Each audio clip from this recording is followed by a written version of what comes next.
سلاورس تماشاوان هجا بولتنا ساعت 6 ایواری از جوار پیشکش کم دست پیکده گرینگترین سرنوچه.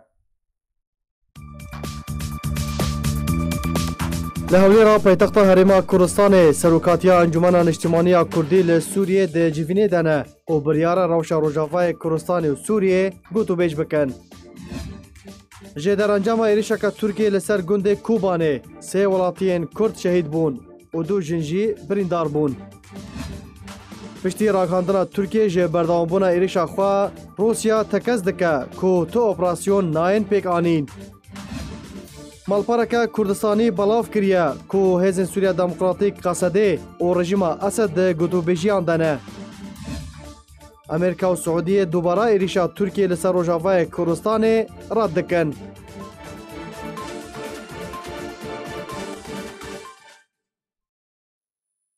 دوباره سلاف ایرو سروکاتیا انجمن اجتماعی کردی لسوریه لگل کمیته درو یا انجمنه و هر دو نونرین کردان ده کمیته دستوری سوریا یا نو ده جیوینان دنه لگور زانیارین آرکه ایرو سروکاتیا انجمن اجتماعی کردی لهولێرەیە و دەست بە زنجیرێک جیڤین دەربارەی ڕەوشە سیاسی لە سووریێ و ڕۆژاوای کوردستانê kirine û biryare civînên wan berdewam bin heta derengê şevê.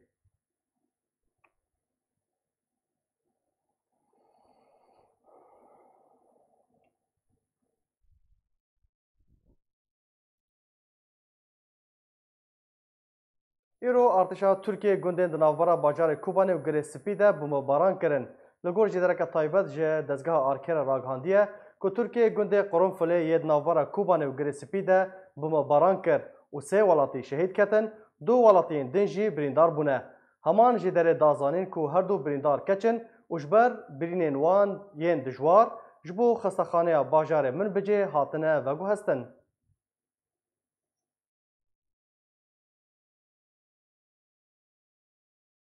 فرماندارێکی روسî got ku niha hêzên Rûsî li bajarê Minbicê belav bûne û li bajarê Minbicê hêzên Rûsî parastina tevahiya tevgera leşkerî ya mirovî dikin û her tevgerek li wê nefçeyê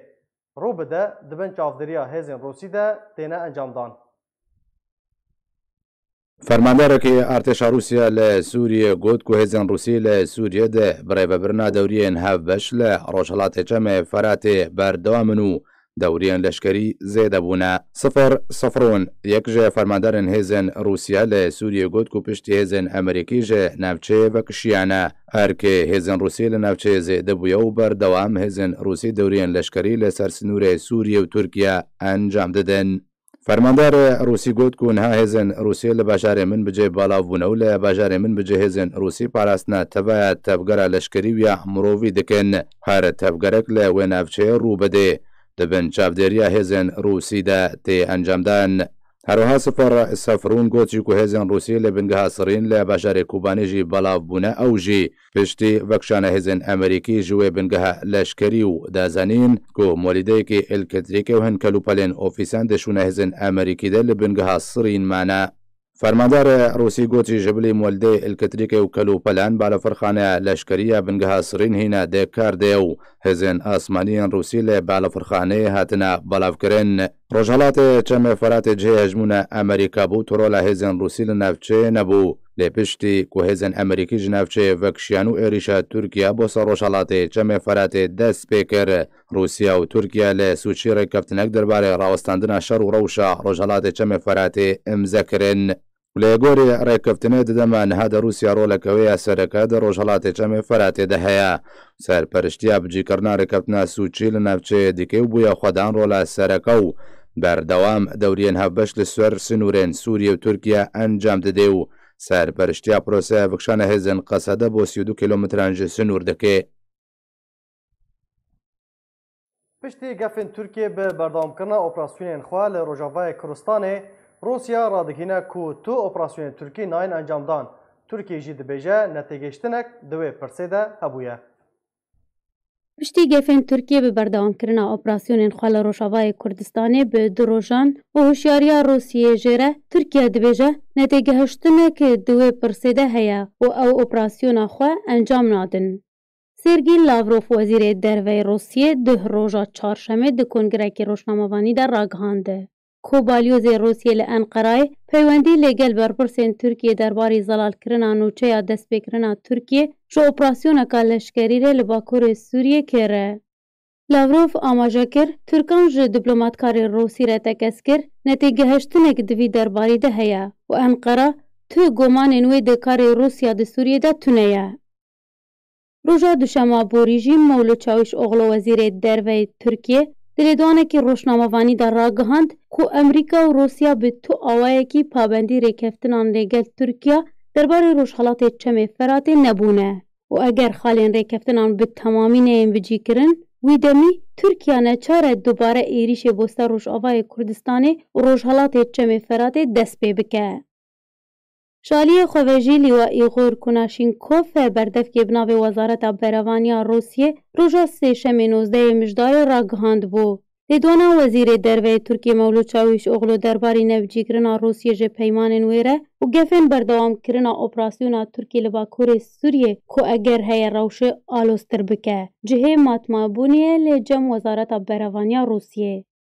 û di nêrîna Rûsyê de gaveka bi vî awayî dê pirsgirêkan zêdetir bike, ne ku çareser bike û ew yek di rêkeftina Sûdşî de ku her du serokkan Putin û Erdogan li ser imze kiriye dide xuyanî. Her wiha jê derne mîdyayî ser bi Tirkiye ve li ser zarê Wezîrê Berevaniya Tirkiye Xelûsî Akar gotibûn ku Rûsya û Tirkiye bi niyazên karobar ne zêdetir li beramberî îstîvzazên li beramberî encamdana gerên hevbeş li Rojavayê Kurdistanê bikin û Tirkiye û Rûsya pirsên girêdayî karnene bêhtir li Bakurê Sûriyê gengeşe dikin. Ev lêdwana Lavrov jî piştî 48 demjimêran li ser wan raportên mîdyayî tê wekû bersivekî ji gefên Tirkiye re. Malpereke Kurdistanî li ser zarê berpirsarekî qesidê eşkere dike ku qesidê û rejima Esed derbarê êrişa Tirkiye bû ser rojalatê Çemê Feratê di gotûbêjiyan de ne. Qesidê hewl dide rekeftina leşkerî li gel rejima Sûriyê bike siyasî. Malpera Bas News li ser zarê berpirsarê qesidê ragihand ku civîna navbera rejima Esed û qesidê de li Şama paytexta Sûriyê bi serpirestîya Rûsyê hatiye encamdan. Di civînê de êrişa Tirkiye bi ser Rojavayê Çemê Feratê rojalatê Çemê Feratê hatiye gotûbêj kirin. Wekû malpera navborî daya zanîn ku qesidê hewl dide rekeftineke siyasî li gel rejima Esed îmze bike. Ew jî di demekê de rejima Esed berdewam dibêje rekeftin li gel qesidê bê şert û mercin. Pêwîst e tavahiya navçeyên rojhilatê Çemê Feratê û Rojavayê Kurdistanê vegerine dibin kontrola rejima Esed de.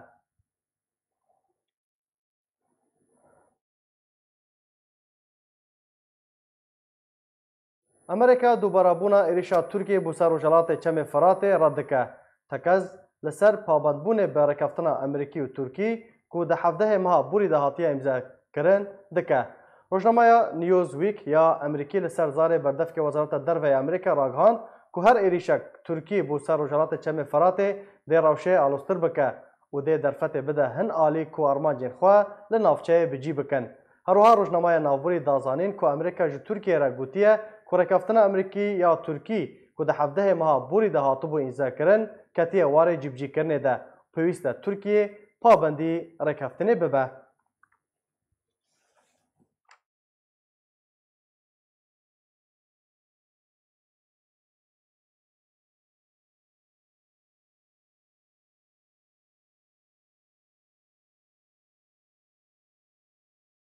Belê temaşevan hêja li ser van mijaran ez ê berê xwe bidim mêvanê xwe Doktor Mahmud Abbas şîrovekarê siyasî. Dem baş Doktor, eger tu dengê me dikî yanî pirsa herdem li Rojavayê Kurdistanê tê kirin ku gelo operasyona Tirkiye dê berdewam be yan wekû Rûsya dibêje hatiye rawestandin.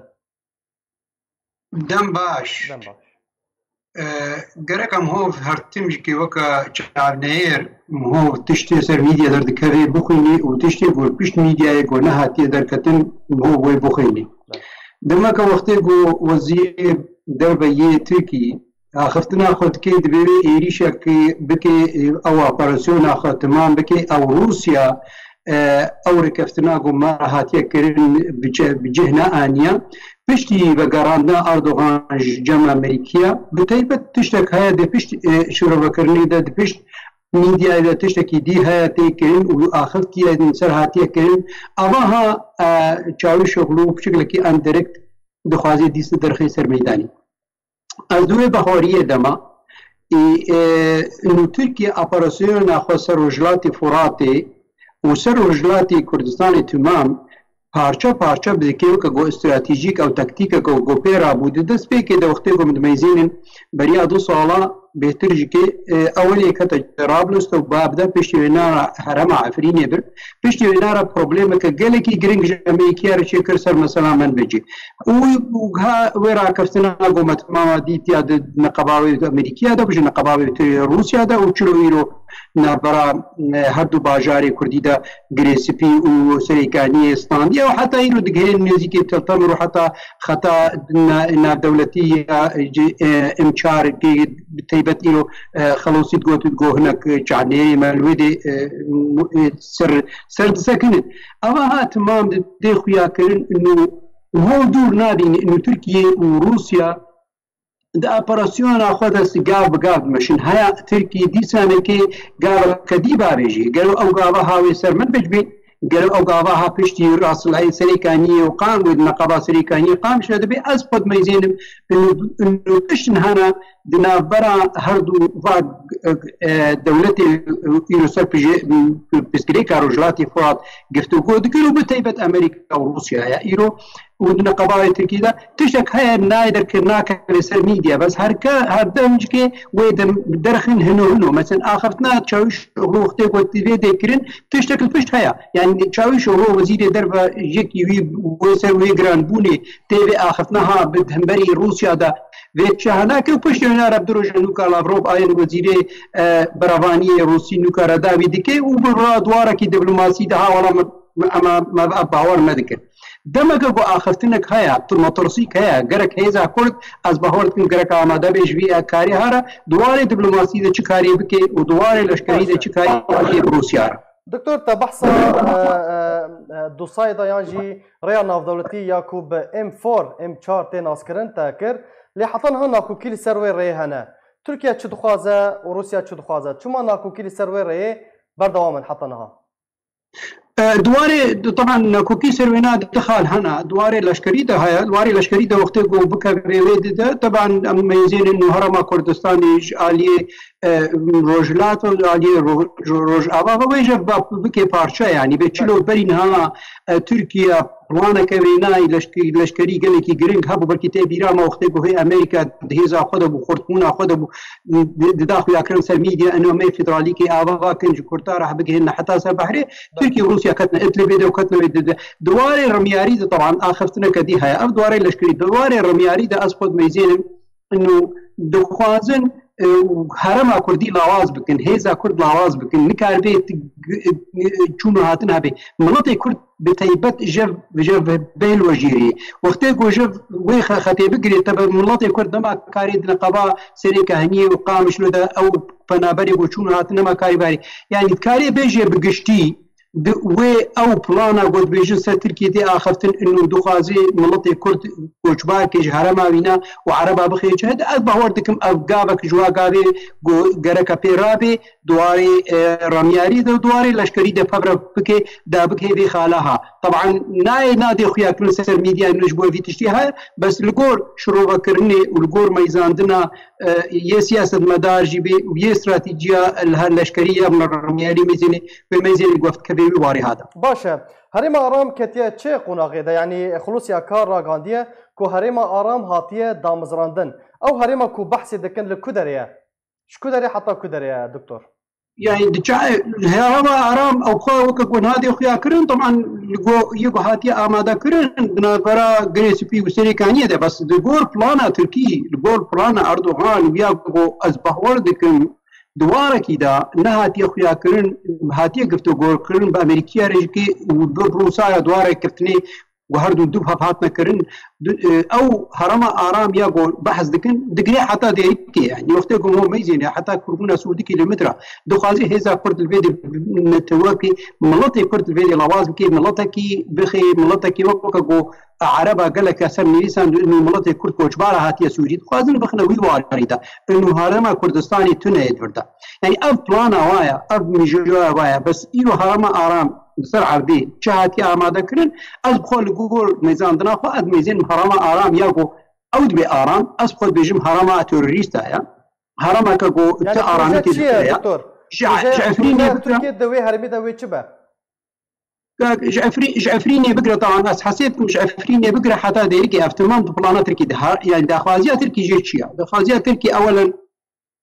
دخوازی گو هیزا کرد لوی دی لاواز به چه دواری رامیاری ده به چه گران بونا خوی دموگرافی ده به گو هرتیمش که نکار به دوی وطای ده به دناف دولتی ده آخرتنا خو بکی دناف رامیاری ده نکار به گفتگو که یعنی گران بونا خو بدی خویا کرن و ده تکلیه گو صوبه حقا سوری ده هذا دارین هم بیجن حقا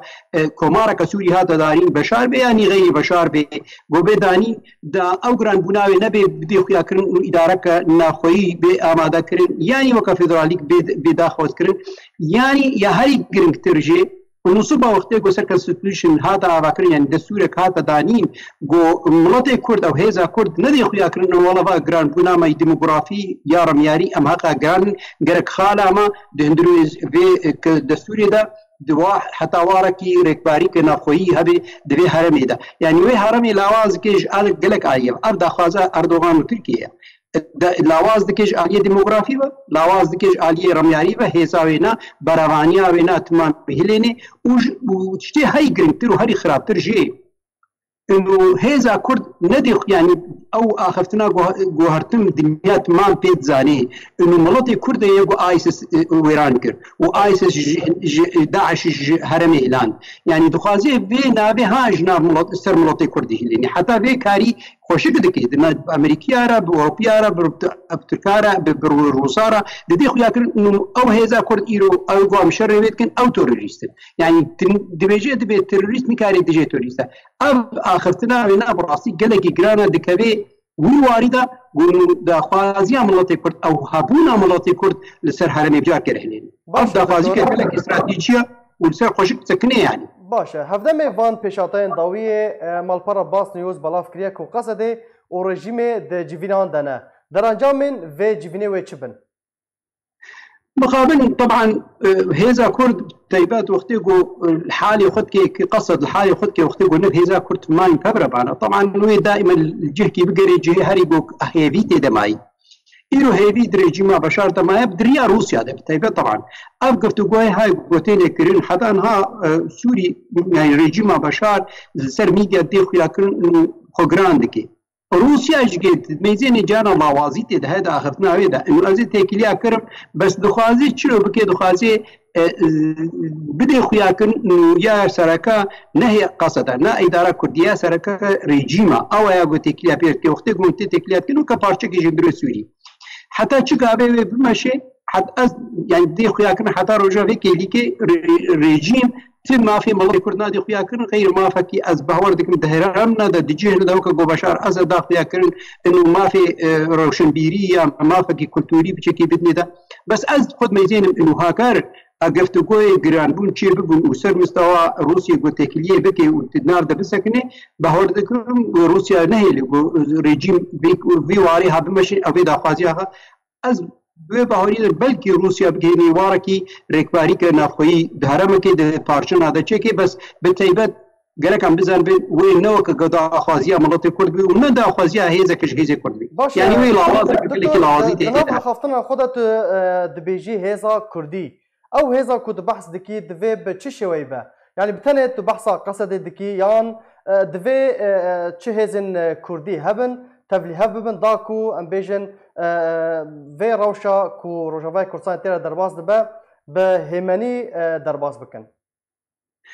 ناقاك التجارة من دا اخويا كرن وتجارة نابج نقصد يجي ونبهيد يجي ونأنكس يجي أبناء تمام من هر يك الحالة خب نابي ملطي كرد كاري بآخذ يعني جران بنا ملطي كردي ملطي كرد جران بنا هنا قلقي جران يعني مخابن حتانها حتى هذا كردي تمام إيرو آماده سعدي جو نزيك حبيبي جو خنو نكي ولسر خنسكني وخبيش نخي وينك أبي جران بنا ملطي كرد درخي سر واري ناف دولتي ونواري هندرو دشكل تكليه بنا بتركيا بروسيا بالريجيم بأبوزيسيون سوريا بينك أبي دواري جران بنا ملطي خو بدي خيا كرن از نبحث قصدي ونبحث عن كسي ونبحث بيدي ون إدارة ذاتي هذا كرد قلقي كرانتر دبيع تبقرك كردي بنجاها ملطي كرد ليه ميزنا نا دولة الدنيا تمام إيرو بحساب بيشكريكا ملطي كردتكن الأوروبا بيسو يك دولة إيرو ديخو ياكرن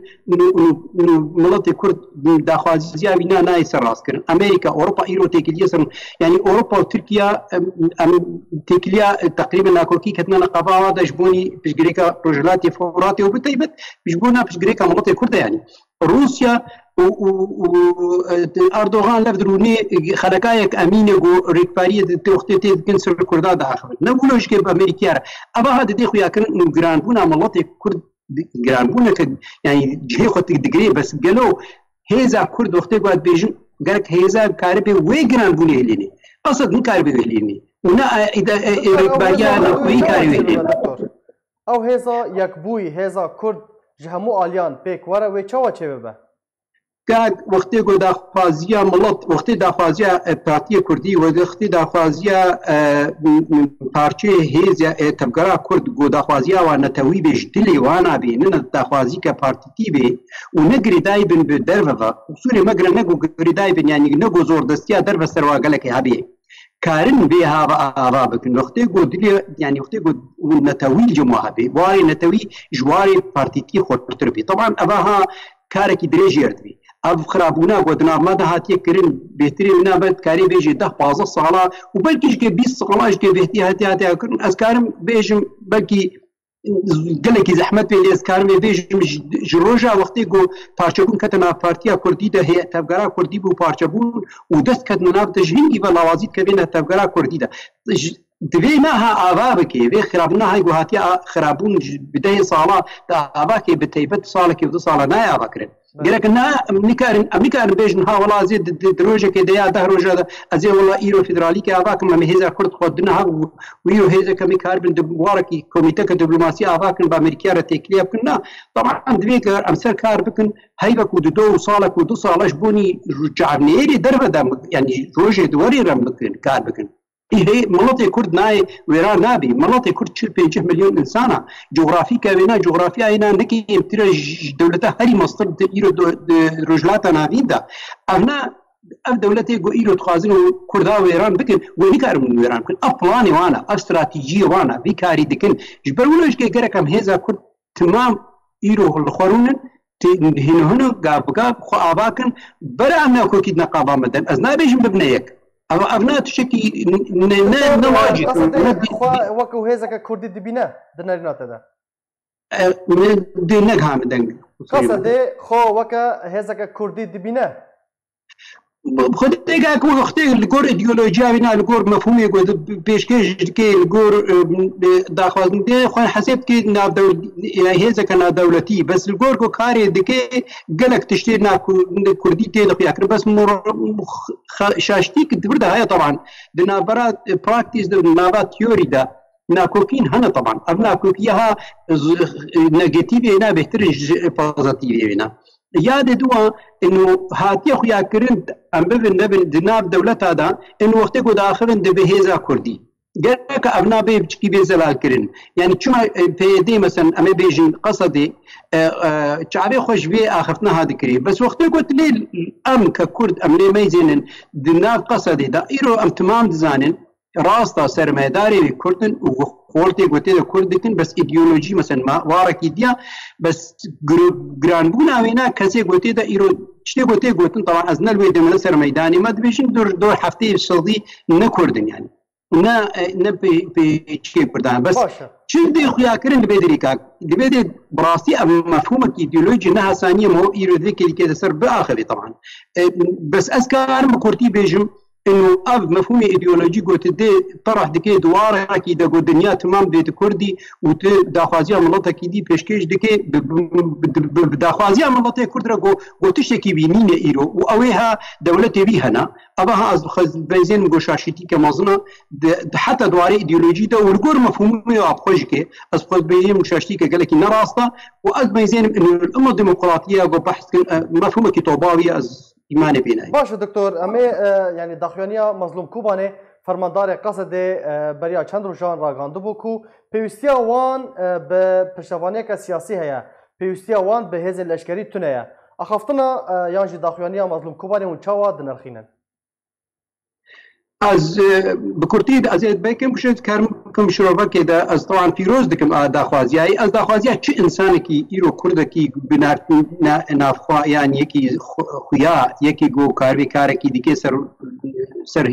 ناف دولتی ده بیاد هندروی ولاد ده بیاد ناف توگرا کردی بوقتی داخوازیایی نه داخوازی کن و نشتمانی بدي خويا كرن از طبعا جي ريز واحترامي وجي بيروزيه از سباسيا مزنو كوباني دكم قوي اخفتنا هاكر في قاوي هاكر وجامير دي جارسي جارا جي بي تكليت كي وچتي قوم بيست تكلي بينا باشورا كردستاني رجي هاتي كرن دبي خالي هات بيواري هذا تشكي بيروزه بس از ميزين انه او كانسان كي لشكير گرکا پشگرتی که رمیاری جیر هبی گرو او هزار رمیاری یا گوتی ده پیر کار دکی طبعا یا گو طبعا ایرو سرک مداری دی لشکریه بریارا هنک رمیاری مزنج اداره رکبریا نافعی یعنی امی بیجن او هزا گو بناف کریه به سرک لشکر گرک او کسی های رمیار گرک پشگرتیابی بکن و بند خویا کرن دناف آخفتن نخودا یعنی بلاغوک نخودا بدنا خویا کرن و ام پشگرتیا داخوازی مظلوم کوبانی دکن طبعا بگر ما آخفتن جهه پیروزیه و امیویت که جهیزا کردی آگیریجی که گوگاب نابا بیشن دیواری دا اباها آخفتن وقتی گوبی آخفتنید که نمعنا نکبیرو رطای دا انو تفگرا کردی تماموی به یک بس دكارن هيزك كردي على الأقل يكا لشكري بأعمى آبابكن مثلا بشمرقي روجافا يدو بشمرقي روجافا تين خيا كرن كلور بشكل عام دي بشمرقي ملطي كردة طبعا يكا يباكي مثلا يباجي أوجكي دوختي قوتوري وار دا يباجي نقصد يباجي مثلا إلو فرانياوي بنابي ملطي كردي آخف تيخ خيا كرن از نبحثا إيديولوجي ومفاهيمي قطرح كنسر هردو آليا يجكي بس كالشكري حمل زانو منا حمل جسماني منا خورتي منا يه ملطي ميا دكاري تجوار بيجي واركي رمياي دا قلت هردو كان هو جهيني سر واركي رمياي نتوي از بهور دكم هردو جكي بلنا بشمرقي ملطي كرد يعني نه بشمرقي بارتيكي يعني بشمرقي مفهومك ايديولوجي مشيني و باور دکم گوی خو بدن کشتن خونی آخو برجین جبوی کردستانی جبوی داخوازی ملت کرد از باور دکم مظلوم کوبانی وی که لیکه ها وقت آخفتیا جه کی پیروزیه چی تکرین چا تکرین ابنا گرکا پشگرتی که وی رمیار جربی کرین باشه جحمه یاز بیش دکتور لسر راشا پروفیک کی امی با آخون یعنی نهاد بولتنا مد جهاد کو در انجام ارشاد ترکیه لسر گنده کی لکوبانی سه ولاتین سیویل شهید بون و دو کسین دنج او جن بون بريندار بونه يعني جناه مهيفا جدما كوبراسيون داس بكريه طوانين جنگي در حق ولاتين سيفيل دا تينا بيكانين تينا انجام دان چما ولاتين جهاني يعني ولاتين جهاني بيدنگن ليبورينا ناف دولتي جواكا ناف دولتي چما بيدنگن چما هلويست خوا درباره وان توانان نزلالن يعني تو هلويست حتى نها ندانه اما هاد دي خويا كرن انه اخرتني سر ميديا بري نايقل جارم ابا دا دي خويا كرن اخرتنا و سر ميديا تي كرن وكا ايرو مثلا دا خويا كرن 21 دولتي اوروبي بيجين قد امريكا جبير انه والله امي اريكاريه ائتلاف يقود كنيا هناك هيزي لشكري نتويه سوري بمرن ابا دي خويا كرن واركي ميديا دواري براكتيس دا ندوي بنجيديا تدميزيني جميع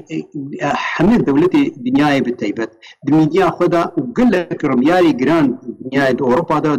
امريكا دا روسيا دا بيشكرتيا ملطي كرد كرن دجي تركي ساكنين دجي إيريشي طبعا باري يجو بيرا او opposition سوري بيرا إيريشي هرمي كرن دجي وانا قال لك هذا اخفتن بس دواري براكتيس دا شهاتا كرن نهاتي كرن دمك افتخارات بيدي خويا كرم دمك انه هيزا ما كرد ندوي واريد جو به لي في اخفتنا هاي قلت كرن بك واركي براكتيس ده اف لوازيش جماعتي كرن يا دو هذا دي خويا كرن تكليه بينا بتركي دغهي واري برجوانديه بينا بتركي دغهي واري جو انه دو اخفتني نكارن بك واركي براكتيس يعني وقت جو ايرو ريشي تركي بكن انه تكوشتن كيا وكا او تشكي كيميائي بيك انين فوسفوراس بيك انين ويرو تكوش يعني سيفيلا دكوجي اما ها وقت بكي طبعا كبينا كوكينا دا غوتيكليه هنا برجوانديه بتركيا هي ابوري بين برجوانديه رمياري بين برجوانديه لشكري بين دوي بين برجع بي خو انه هات ما هي بهيرمي از باور ناكن حتى هاد كومارك بلند يا اوروبي وحتى تركيا حتى امريكا وروسيا جنك هاي بيواري جو انه بابر جواندي خو خراب كيجبوني جو رخنك رخني خوي سر ميديا بكي واركي براكتيس ده بس تركي شما بيدكي كاك وشعبي شما في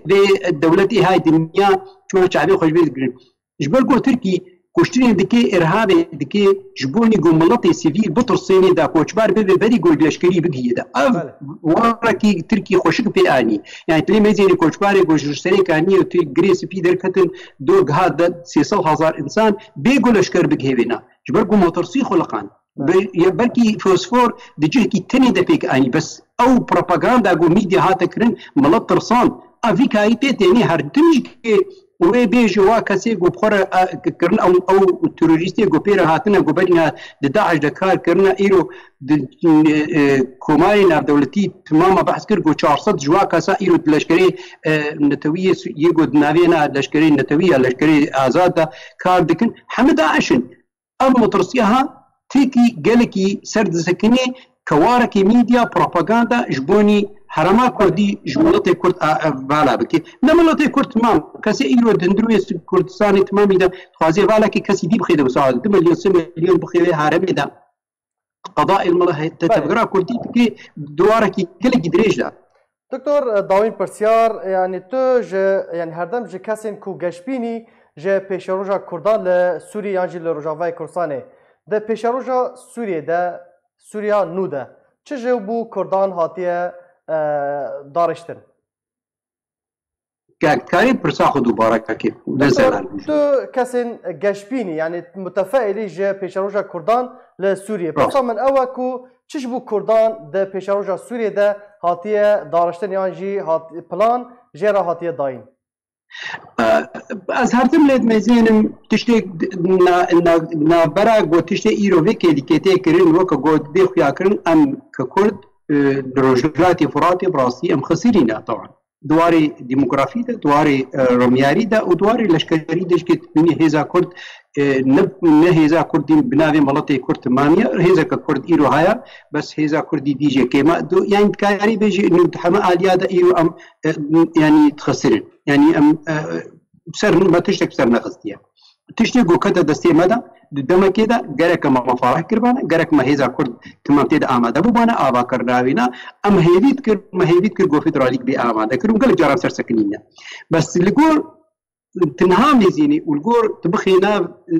دما وري دما كدريج وري أصبح وردكم تجريك عملتي كرد إيرو نما كتير تجريك كنا نقابات تركي وروسيا تاني ده إنه والله إيرو حرمك آرام الجور تركي أباكي وكوشباري كرد تمامي لين جوي دري هنا كدي خده وساعة تميزيني ميديا دنيا تمامي سرت سكني ميديا رولا بهايا ميديا دهيلي جور رمياري دنيا تمام قالك جارا بيرو بحوري خو بقارن وما ديجي شنو ميديا أمريكي جو ترامب قالك وأرادا بريالا خو بقاري أز ميزين إنه دما دريج ده پشگریکا ملت کرد نما کتیه پشگریکا نقابات ترکی و سوری و عراق و ایرانی دا کتیه پشگریکا ناف دولتی تمامی دا ایرو ملت که 45 میلیون انسان ببن نبن گرانبونه که بدنا بلاد چی بود دواری میدیا دا دواری رمیاری دا دواری یعنی گلک آلیا دا از باور دکم حتی وقتی گو مثلا امی ایرو مثلا برپرسیار روسی دبیجن دبی امریکارن برجواندیا روسی دروی سوری ده بگهن حتی داوی به تکلینه به حیزه کرد را وقتی گو امریکی جی به آخرتنیت کن دبیجن درکتلی به امی نفتا سوری دیز من پاریزن جبونی بدنا ملت کرد مثلا افا تمام دی خویا کرن ملت کرد ایرو ببن نبن و دروج آوری دا و گرانبونه کوي هبه و ما في وینا بيدانين ولو نك وقو امد خوازن تمام بتيبت نوك جو ما مثلا مد اميري فيدرالي كي سوريا تمام بكنا فيدرال وكو ما جامع اجتماعي كردستان 2006 ما ابريارها بيشكش كر ومدجار سيجارش كي ديسا دوباره كر بس از ميزين انه دروجي وريده ما في مناطق كرد بسر بكبي ومناطق كرد از باورد دكم دوي واريده تفكرك جو كاربي بشجريكا مناطق كرد جراني راجده از باور دكم وقتي او هيز بي اماده كرن ام دكارن اذا كيد ناف دولتي دش بدلا جو اردوغان و بوتين دورون سر بشجريكا مناطق كرد بسكنن وبي آماده بونا ملت کرد بو آمادنا بر پرسیاری کرد از باور تم روز کوری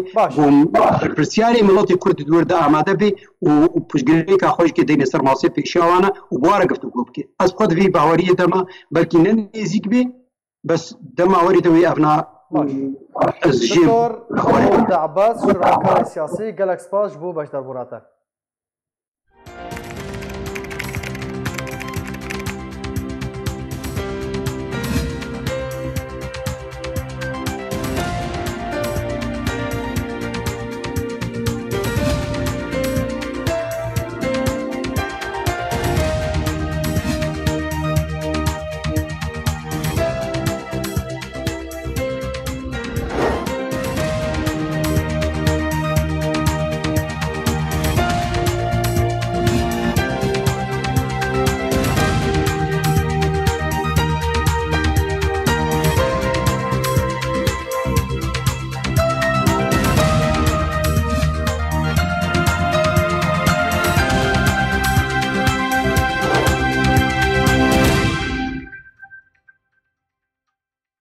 شانشینا عربستان سعودی رد کرنا خواج اپراسیون ترکیه یا لشکری لروجاوای کردستان دوباره راگاند و گوت که اگر هزین ایرانی جه سوریه در نکفن چهار سری جه سوریه را پیدا نابه. شاه عربستان سعودی رد کرنا ولات خواج اپراسیون ترکیه لشکری را لسر روجاوای کردستان راگاند او بن پیکرن جه سروریا سوریه را پسند کرد و گوت که دوی هزین ایرانی جه سوریه در کفن. ده گوتارکی دا روژا چهارشنبه ل مراسمین وکرنا کار سالا چاران یا خولا هفتانیا انجمن روشکاری شاه سلمان بن عبدالعزیز شاهنشین عربستان سعودیه درباره روشا سوریه راگهاند ام هلوستا شاهنشین عربستان سعودیه دوباره تکز دکن. کوچاره سریا سیاسی چاره تاکانه جبو پاراستنا سوریه و کو ولاتکی آرام و یک گرتی جبو همو سوریان. شاه سلمان آماجه کرد که او یک بکنای نکو همی هزین ایرانی ملیسین بسر و بیک جاری جه سوریه درکوین. سربار کرجی ام هلوستا سعودیه جاردی دوباره دکن. ام دروازبونا ترکیه لشکری لباکور و رشالات سوریه رد دکن. جبر که او یک بن بکرنه که جیه کتی و سرخابون و سروری خاکا سوریه را. دداویه ده شاه سلمان بن عبدالعزیز شاه شهنشین عربستان سعودیه گوت که ولاتویه ده پیشکش کرنا آلیکارین مروویره بو ملت سوریه برا دریا ناوندا شاه سلمان یا هاورچونه آلیکارین مروواهی بردوام به. خلق کوبانی روجاوای کردستان به قاچاقی جه کوبانی حتی که در باسی قامش لدبن 65,000 لیره سوری به قاچاقجی اکی ددن. او یک بویا جهه دلگرانیا خلق دفره. کوبانی با قاچاقی جه کوبانی حتی که در باسی قامش لدبن 65,000 لیره سوری به قاچاقچی اکی دده. جه درکی تایبت جه خلق کوبانی جه آرکه دازانین که خلق کوبانی با آوائه که قاچاق جه باجار رقای در باسی قامش لدبن و پشتره جارکی دن به قاچاقی درباسی هرما کردستان دبن. هر وها وی جدری دازانین که حتی کو پنابر کوبانه زالگهین قصده درباز دکن. او جی به آوای که قاچاق و به 65,000 لیره سوری و دما کوج قامشلو درباسی هرما کردستان دبن. هر دیسان زیده تری 206,000 لیره سوری برانبر به هر پنابره کی ددن به قاچاقچیان. خلک کوبانه دما کو جو کوبانه پنابر دبن نچار دبن به ریاغ رقایره درباسی قامشلو ببن و ایدی به نچاری درباسی بازگهین قصده و پیاده ببن. پشتی اپراسیونین ترکیه یین و داویه لسر نافچین کردستان سوریه نخاسم هر دو باجارو که گریسپی و سریکانیه و داویه لکوبانه جی روش تفلی هف بویه. لو ما خلک کوبانه نچار بونه پنابری هرما کردستانه ببن. بهالکفتا روژا جیهانی یا مافی زاروکان و به سرپرشتیا بریفبریا پرورده یادداشت هولێرê li dibistana Qamişlo ya kampa Qamişlo ya peneberên Rojavayê Kurdistanê ahangek hate li darxistin. Di wê ahangê de serbarî xwendekar û mamosteyên dibistana Qamişlo û baxçeyên zarokan ji nava kampê û beşek ji wan jê derdora Hewlêrê amade bûn, hejmarek berfireh ji nûnerên rêveberiya deşta Hewlêrê û dezgeha xêrxwaziya Barzanî û hin rexistinên li kampa Qoştepe û navçe û polîs û asayişa kampê û navçeya Qoştepe beşdar bûn. Di ahangê de Sabir Hemed Kanabey birêveberê perwerdeyê li deşta Hewlêrê gotarek pêşkêş kir û hejmarek stran û ji aliyê zarokan ve hatin pêşkêşkirin. Em bonê taybetmane bi bûn nalan bi hoy cardanê girmînî ve fetanê min dalawa her salê li şonê bû. Misal bi hoy weza ki li Rojava bû rêman de em bi şekel em kampê dibin. Salana em îşanemen berdewam e.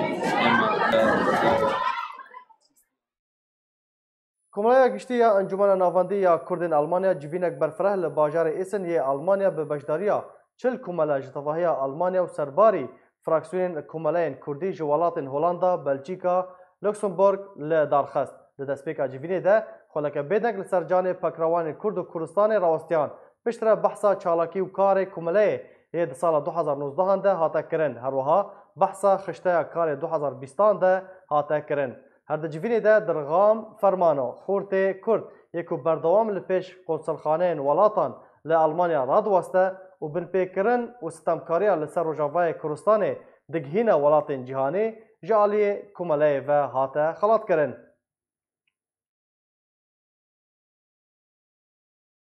آمادهبوون ئەوە لێ دەکەین کوردشت سندغالە لە ئەڵمانیا ji بۆ چی ئارمانجا وەژێ چی وەکیوە بیست منی دیگوت وەکی ساڵێکی پێشێدا me ڕۆژە نەورۆزێ وەر ئەڵمانیای me پەیمانێکی هەفکاری ئیمزا کرد navbera فێدراسیۆنە نەڤنێتێڤی دیاسپۆرا کورد û فێدراسیۆنە ئەڵمانیای û ev karê hevkarî de kengê tekilê me xurtir bin û em hev re projê çêkin yani em hev re alîkar bin û hergav tekilî dabin û bo doza Kurdî yani em pêş de hebin. Abxwe rojave hemû perça dimesilîne yani başûr be bakur be mesela Afrînê bi rastî Afrînê cîda ye tiştê bi serê Afrînê hat ne mesela bi serê Şingalê hat bi serê Kobanî hat Afrîn ev di sala dagekere bi rastî Afrîn dilê Kurdistanê bi rastî Afrîn hêjayê gimeror hewcanê xwe vî da Afrînê bi hezara milletê koçber bûne bi hezara birîndar bûne bi hezara تعدل واحد ظلم وزور براسي من ايش عارفين جاي دنياي حموكي وازبي كاري خدام بكم تشي انا بسري كاني هات تشكينه عندك براستي كز سري كاني نما جاتني يجي شهداء دبن جاتني شهداء دبن يعني بيجي نقول ونيت كل میر جوهر علی بک بریکار میر ازیدیان راگهاند کو پکک و حشد شعبی روش شنگاله تکدانه روش بروش روش خرابتر دبه طایبتی روشا باجار خاناسور و قضای شنگاله جبر بردوام جالی بلافرین ترکیه و تینه bombebaran کرن. برێکار ئەنگۆ وەکیلە میرە ئێزیدیان بۆ کاروبارێ پەیوەندیان دەبێژێ بە سەدەما هەبوونە پەکەکە و حەشدا شعبی خەڵکێ شنگالێن کارن بەگەرنە شنگالێ و بە تایبەتی خەڵکێن باژارێ خانەسۆڕێ و قازا شنگالێ میر جوهر علی بەگ وێکارێ میرێ ئێزیدیان ڕاگەهاند و پەکەکە و حەجدە شعبی ڕەوشا شنگالێ تێکدانە و ڕۆژ بڕۆژ ڕەوش خراپتر دەبێ و بێ تایبەتی ڕەوشا بەژارێ خانە سۆرێ و قەزا شنگالێ ژبەر بەردەوام ژە ئالیە بالەفڕێن تورکیا بەتێنە بۆمبەبارانکردن.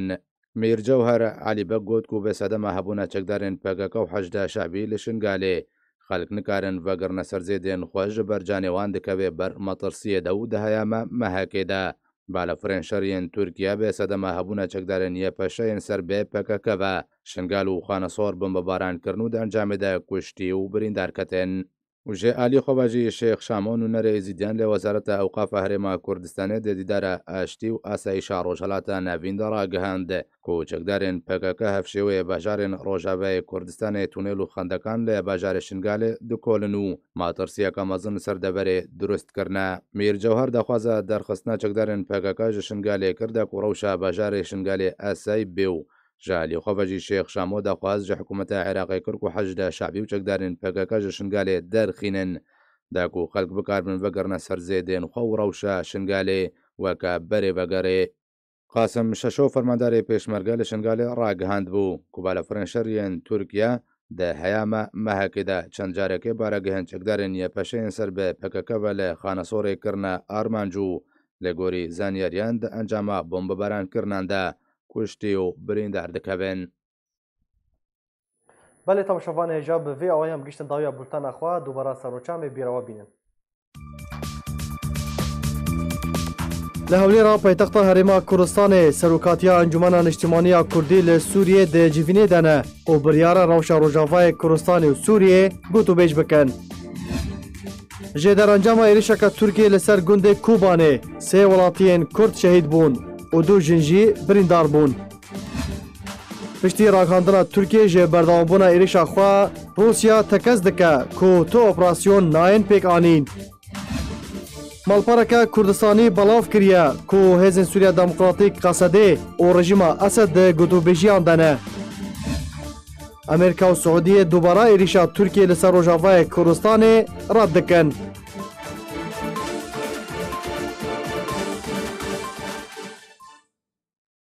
Her şad û bextewar bin.